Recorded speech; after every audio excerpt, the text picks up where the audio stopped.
When the Beatles Anthology series came out in the 90s, it was something really special. For the first time, the band told their own story in their own terms, and it was great to see. But because it came straight from the Beatles, does that mean it was the whole truth? In light of recent news about the new remastered versions of Anthology, it feels like a good time to take a closer look at what the series got right, and what it glossed over. Anthology wasn't just a documentary, it was also the Beatles curating their own legacy. And that means certain things got left out, softened, or spun in a way that made the story neater than it actually was. So today, let's talk about what the Beatles Anthology got wrong. Number 1. Compromises. Paul has admitted in an interview, to his credit, that they didn't want to stir up conflict or create controversy with Anthology. When a reporter asked him in 1995, "What do you think would have appealed to John Lennon about the Anthology?" Paul said, "Obviously, I'm guessing, but I suspect he would have been glad it was done, and that we'd had our say." Strangely enough, I think there wouldn't have been quite as many compromises, but because John is not around to give his opinion, we had to err on the side of compromise. There were certain little stories that were removed from the Anthology because, 1, they might offend people or give the wrong idea, and 2, we wondered, is it absolutely necessary to have the warts and all version? The interviewer then asked, was the original intention to tell the full story unexpurgated?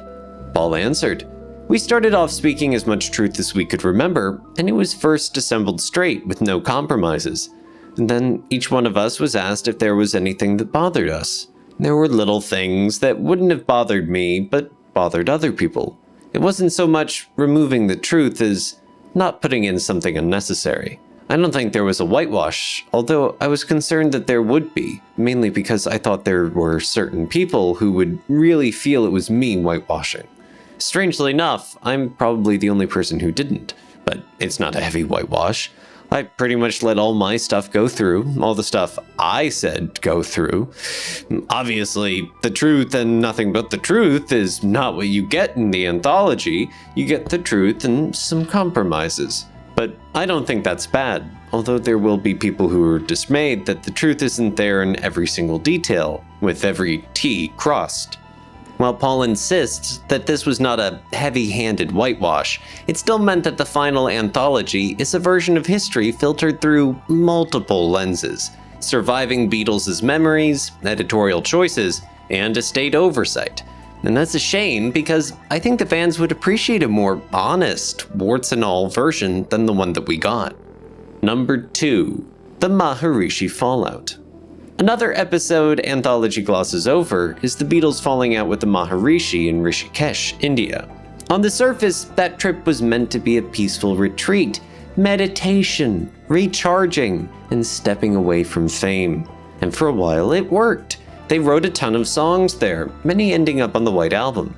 But then things soured. Rumors, likely started by Magic Alex, claimed that the Maharishi had allegedly acted inappropriately with some women, including Mia Farrow.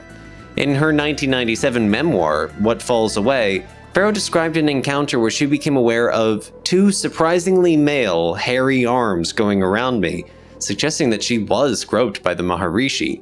She later reflected on the possibility that she might have misinterpreted the situation, indicating some ambiguity in the account. John felt betrayed, thinking that the Maharishi was some sort of fake guru, while George doubted the claims. Still, John, George, Cynthia, Patty, and Magic Alex packed up and left. John even turned his anger into Sexy Sadie, which originally went, "Maharishi, what have you done?" Paul later admitted he thought John overreacted, but the damage was already done. You can watch our video series on the White Album for the full story of the Beatles' relationship with the Maharishi and the Rishikesh incident, but John didn't hold back publicly either. At a New York press conference announcing Apple Corps, he flat out said, Maharishi was a mistake. It was a mistake, but it's teaching about some truth in it. What do you mean it was a mistake? We made a mistake. You think other people are making a mistake to go see now? That's up to them.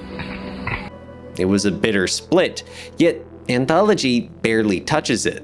Again, lots of compromises. Whatever you believe about the accusations, leaving this part out makes the India chapter feel incomplete. Viewers don't get a full picture of why, after months of being all in on the Maharishi, the Beatles seemed suddenly disillusioned with him. At least, half of them. Number 3, on the dubious origins of Beatles. Another silly compromise was on telling the origin of the name Beatles. Instead of telling the real story, Anthology swapped it out for a joke. And who better to explain that than Paul himself? Take it away, Paul! One example we all found slightly amusing was when we came to say who thought of the name The Beatles. George and I had thought of a very concrete memory of meeting John and Stuart Sutcliffe shortly after they'd thought of the name, and them saying, "We thought of a good name for the group, Beatles with an A." And we went, "Well, that's interesting. Why?" And they said, "The double meaning, like the crickets." Well, when the paper Mersey Beat first came out, Bill Harry, the editor, asked John, who was a college mate of his, to write a piece for it. And he did a piece of what I would call comic writing. That was John's thing. He didn't write serious prose. He wrote in his own right and in the early hours of the Murakami. So he wrote a piece called On the Dubious Origins of Beatles. And the basic line that we all laughed at was something like, "I had a vision, and a man came unto me with a flaming pie and said, 'You shall be Beatles with an A.'" And so it was. We took this to be goon humor and a sort of biblical joking, and God said unto thee, "Come forth," and I came fifth. That's very much the humor that was going around Liverpool at the time. Now, it turned out that we couldn't have this in the anthology because Yoko believes that John did have a vision. I'm very friendly with Yoko now, so I don't want this to look like a snide thing, but it genuinely intrigues me that she believes this. And the way I tried to put it to her was, you could say, "I had a vision," and people go, "Okay." You could say, "A man came unto me." Okay, it's starting to sound a little biblical, but it's alright still. On a flaming, yes, this is okay, it's even more biblical. Now, if you've gone to the word chariot, we would be alright. Or if you'd gone to the word phoenix, we would be alright. But the word pie is a dead giveaway. I know, in my mind, that John didn't have a vision about this, but the way Yoko puts it is, if it's okay for Paul to dream yesterday, then it's okay for John to have a vision.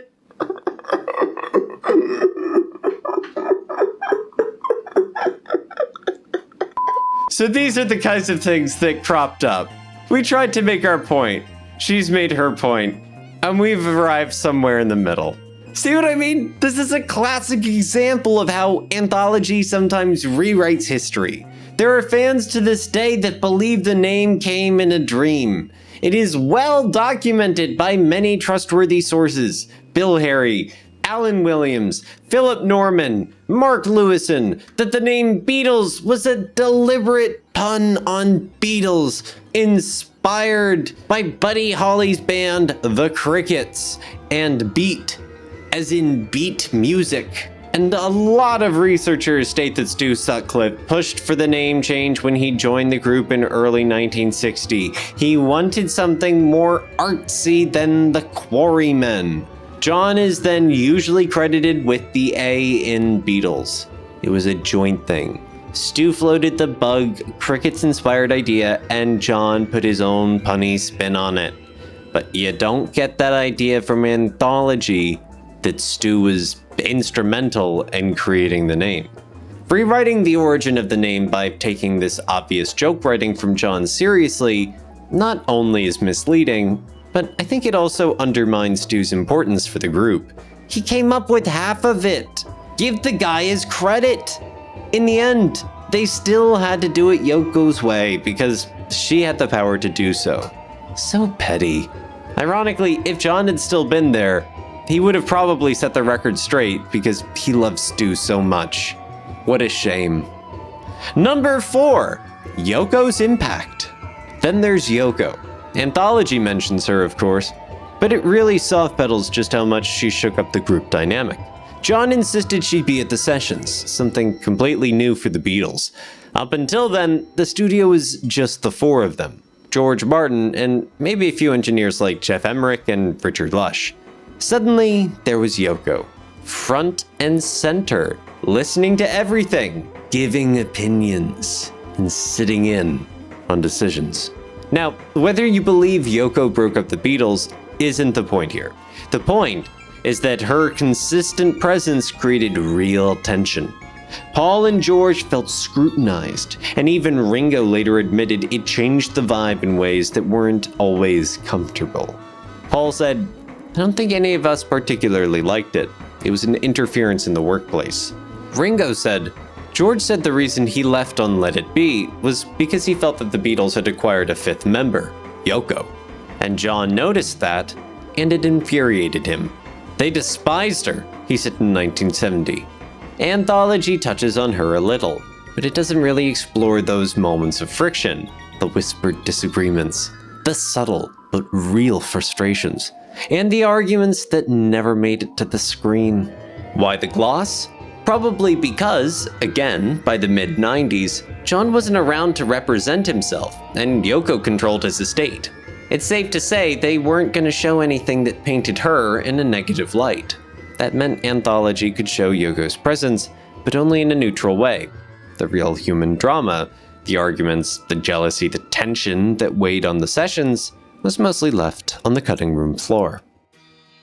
So, what's the bottom line? The Beatles telling their side of the story is Anthology's greatest strength, but it's also one of its greatest weaknesses. You get the band's point of view, their memories, and their personality shining through like never before, but you also get a version of history that's carefully curated, polished, and sometimes a little too neat. Don't get me wrong, I love Anthology. It got a lot of things right. It's a treasure for any Beatles fan, full of incredible footage, stories, and insight. The fact that it even exists is something to celebrate. For years, the project was stuck in development limbo, still titled The Long and Winding Road, and few doubted the surviving Beatles would ever come together to tell their story in their own words. But they did. And when Anthology finally arrived, it felt monumental. It not only gave longtime fans an emotional, behind-the-scenes look into the band's journey, but it also introduced an entirely new generation to the Beatles. Suddenly, young people in the mid-90s were discovering the same magic that had changed music decades earlier. The new songs, Free as a Bird and Real Love, were emotional reunions in themselves, bridging the past and present in a way no one thought possible. That's why, despite its flaws, Anthology remains something special. I just wish it had been more honest, warts and all, so we could see the full picture behind the music we love. But hey, that's my 2 cents. What do you think about Anthology? Tell me in the comments. If you enjoyed this deep dive, make sure to also leave a like and subscribe if you want more Beatles breakdowns like this. That's all I have for you today. See you next time.